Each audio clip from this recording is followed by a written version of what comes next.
Hey guys, it's Lindsay. I was responsible for chapter 7 this week, which was titled Escape Routes.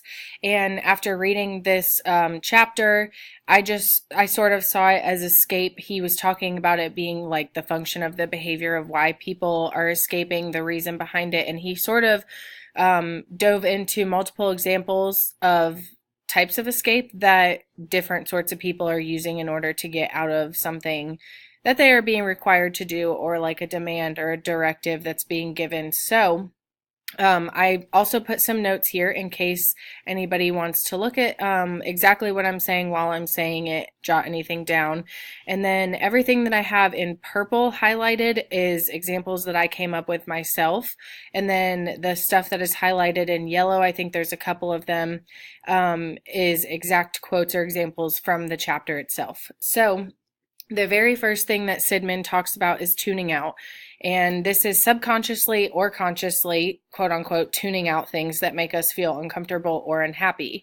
And an example that I gave was, this is something we might call selective hearing or seeing. And it's just something like we are more focused on the immediate feeling of relief of not having to deal with those kind of things that are making us feel uncomfortable or unhappy, rather than focusing on how it might make us feel in the long run or how it's going to affect us in the long run.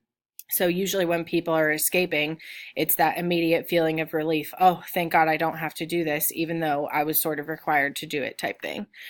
Another example that I gave is students tuning out directives or demands in the classroom due to not wanting to work at that very moment. So I said, when in the long run, the student is still going to be required to complete this work, and the student might feel displeased until deciding to comply with this directive.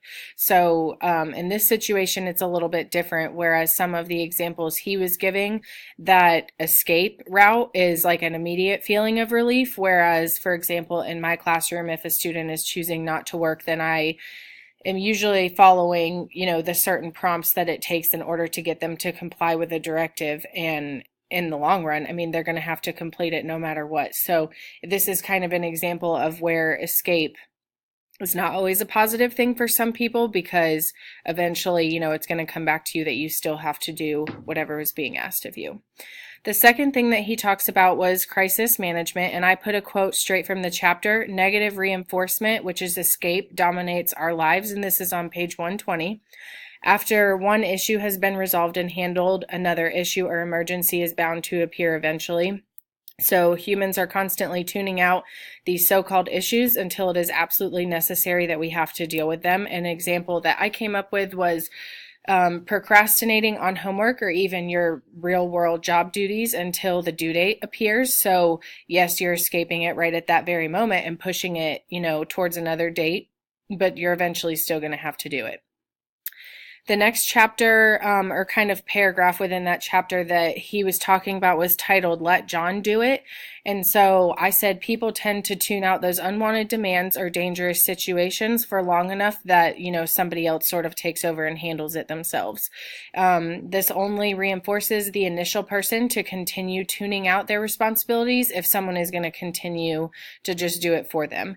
And usually, I was thinking sort of like a group project. If we do a group project in my classroom and there's one student in particular that does not want to complete their responsibilities, well, them not completing it one time and having somebody else take over for them it's going to force them to keep doing that every single time. And with kids especially, I feel like if they're escaping and they're avoiding a task just one time and they're being rewarded or that's being reinforced, then it's even more likely that it's going to continue to happen, and then it's going to get harder to redirect that behavior and fix it later on with the appropriate behaviors. So the next paragraph was called Do Nothing. And I spoke about how tuning out situations or decisions that could lead to serious disasters by doing nothing at all sometimes shows people that it is okay to continue to act a certain way, or it's okay to keep doing this over and over because no one is correcting the behavior. So that kind of piggybacks off of what I was just talking about with my students. if you're seeing an inappropriate behavior in the classroom and it's something that, you're trying to redirect and you're trying to fix, that's sort of how consistent you have to be with these kids, just because letting it slip through the cracks one single time and letting them get away with it without having to correct that behavior is just going to reinforce them to keep trying it in later situations. And so I gave an example here in purple. If a student is continuing to display physically aggressive behaviors when being displayed, those behaviors are not addressed. Other students might start to mimic those behaviors and think it is okay, because the teacher does not seem to care, and in their eyes, the teacher does not seem to care. And the teacher is not redirecting it and putting in those replacement behaviors immediately, so it just keeps piggybacking off of each other.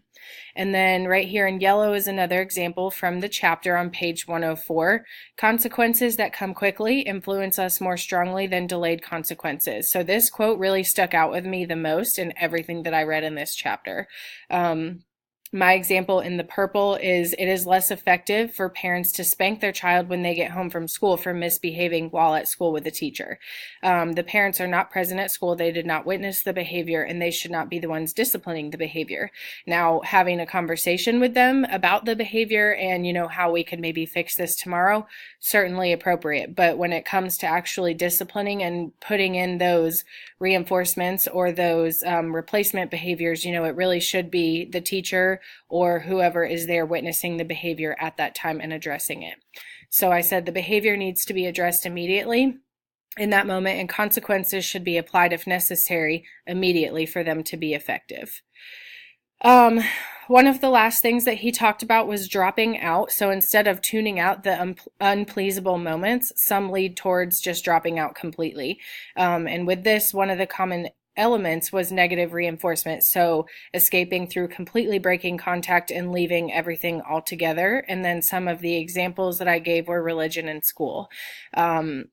So yes, this, you're dropping out completely, but for example, with school, if we have a high school student who is dropping out because they're not motivated to complete the curriculum, they don't want to go to college type thing, then later on, they're going to face struggles and they're going to face hard times finding certain jobs because they don't have enough qualifications to maybe do what they want to do.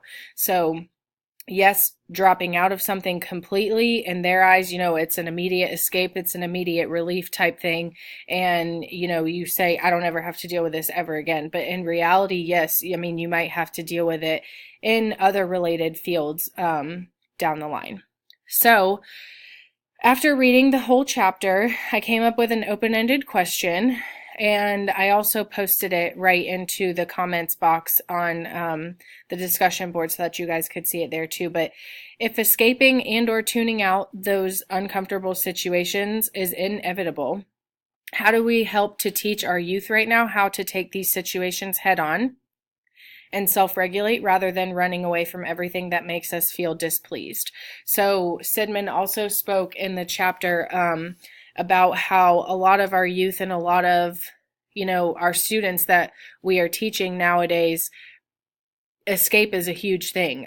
We are constantly avoiding tasks. We are constantly avoiding requirements or demands that are being put on us in the school setting and even outside of the school setting. So much that it's almost become like a normal thing. And so I struggle with this every day. One thing that motivates my student today is not going to motivate them tomorrow, or it may last a week, but it's not going to last the entire school year. So we're constantly having to reassess, and we're constantly having to, recomplete the motivation surveys and figure out kind of what is going to help you try to get through this right now. How can I help you? And so I feel like this is definitely something that we're always going to have to deal with. But if anybody has any good ideas, doesn't matter the age group of kids that you work with, but, just what are some strategies that we could really help them figure out how to handle it independently and use these self-regulating emotion strategies in order to get through something that we really don't want to get through. So that is it for this chapter. So I would love to hear your guys' comments. I will talk to you guys later. Bye.